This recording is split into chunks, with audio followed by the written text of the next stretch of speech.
Hey guys, JD here. Sheridan. We're gonna talk to you today is Arbor Day. It is Happy Arbor Day. We're excited. We're gonna plant a tree here at the USU Botanical Gardens. And a couple things with terminology. This tree is what we call B&B, or Balled and Burlapped. Not bed and breakfast. No, less fun. Less fun. But what it means is these trees were grown in a field condition, spade dug during the dormant season, and then put in these burlap bags and tied up to keep that root ball nice and tight. If this root ball, for some reason, gets broken or loose, the whole tree is compromised. So, Yeah. the most important thing to remember with the ball and burlap is to keep the ball protected. Right, and sometimes you won't just have ropes holding it together, you have wires. The other thing to keep in mind with planting trees is make sure you have the right planting hole. Right, so we want it the right depth, we want it nice and wide, we want it so that those roots can easily get through some of that soil, so we're going to loosen up some soil around it. And if we plant it too deep, JD, what's going to happen? So in the soil profile, oxygen and water compete directly for space. Mm-hmm. And the lower in the soil profile you go, the less oxygen's available. Now, roots need oxygen for the plant to grow. They do. Some people think it's only the leaves, but it's also the roots. So if you plant it too deep, there's less oxygen available. They'll actually slowly suffocate. And carbon dioxide too. They use carbon dioxide as well. So yes. So this is a dwarf Bosnian pine. We need to make sure that it's at the right depth. So JD's just going to Which we already have. Yeah, we kind of pre-measured. Pre-measured, so you didn't have to watch that part. But this is just going to go down in the hole. This is a nice little fat tree, so it makes it kind of hard to see where we're at. But one trick I found in planting trees is you can actually use your shovel as a measuring stick. Kind of go at the soil surface and kind of come in. So this tree is actually a little too deep. It is. It's about 2 inches too deep. I'm gonna pull it back out. All right, come on, He-Man.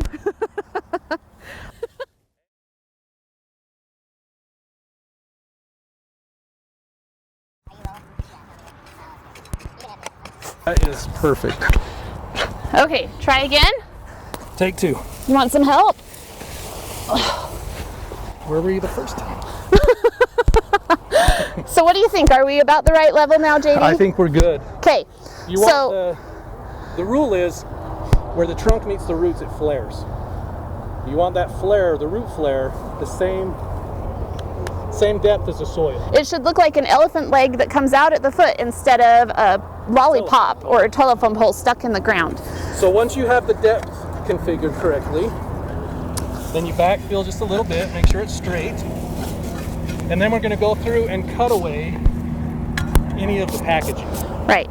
Now, if we were doing this with a cage, we would have taken the bottom off of the cage, and now we would be cutting off the cage from the side. But we would have taken the very base off first. See, this looks good.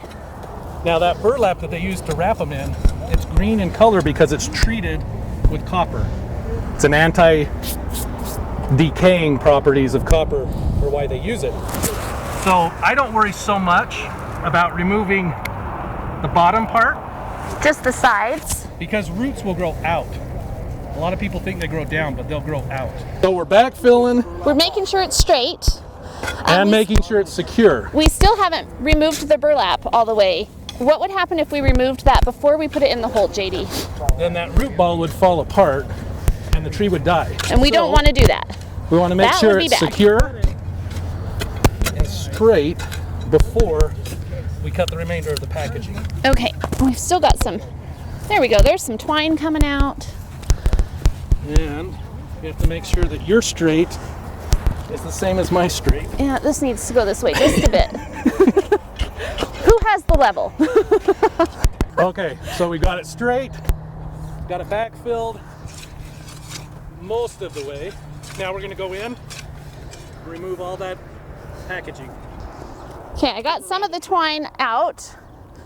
We still have a little bit left. So once we have all of the materials off around the trunk, then we'll go ahead and finish backfilling. And I find it really helpful to leave kind of a berm along the outside edge. That's for water retention, right? So we can really easily make a nice little kind of a pond. fill it up. No, not too much. Yeah, not too much. When I plant a new tree, I water it once a week. And that's it. So there you have it. How to plant a B&B balled and burlap tree. For more information, you can follow us on Facebook or Instagram at Garden Guys and Gal. Look us up on both of those pages. We post a lot of great videos, great garden tips that you can follow there. Thanks for watching.